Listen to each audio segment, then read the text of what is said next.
July 31, 2025.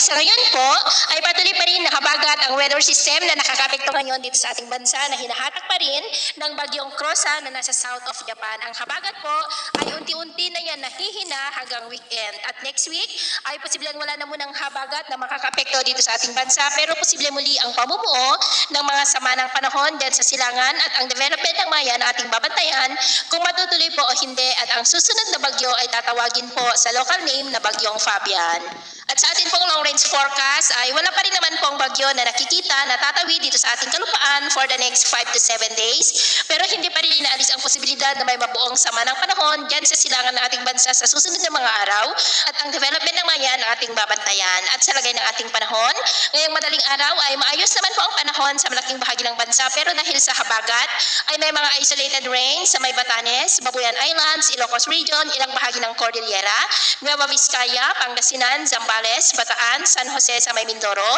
Kabankalan, Hinubaan, Jagna, Bukidnon, Davao, Cotabato City at Maguindanao. At mamaya po ay sisikat naman ang araw sa malaking bahagi ng bansa, pero dahil sa habagat ay cloudy skies with isolated rains pa rin dyan sa may Batanes, Ilocos Region, Cordillera, Nueva Vizcaya, Central Luzon, lalo na po sa Kanduran at dyan po sa may Occidental Mindoro. At mamayang hapon, cloudy skies with isolated rains pa rin sa ilang bahagi ng Northern Luzon, Central Luzon, Occidental Mindoro at ilang bahagi ng Mindanao, kaya mag-ingat po tayo sa posibleng banta pa rin ng mga pagbaha at pagguho ng lupa. Sa atin naman pong mga baybayin, dahil sa habagat, iwasan na muna natin ang papalaot sa seaboard ng Northern Luzon, seaboard ng extreme Northern Luzon, kanlurang baybayin ng Central Luzon, baybayin ng Nasugbu, Lubang Islands at Mamburao, dahil ang mga alon dyan ay posible po na aabot hanggang po sa 2.5 to 4 meters hati hanggat maaari po.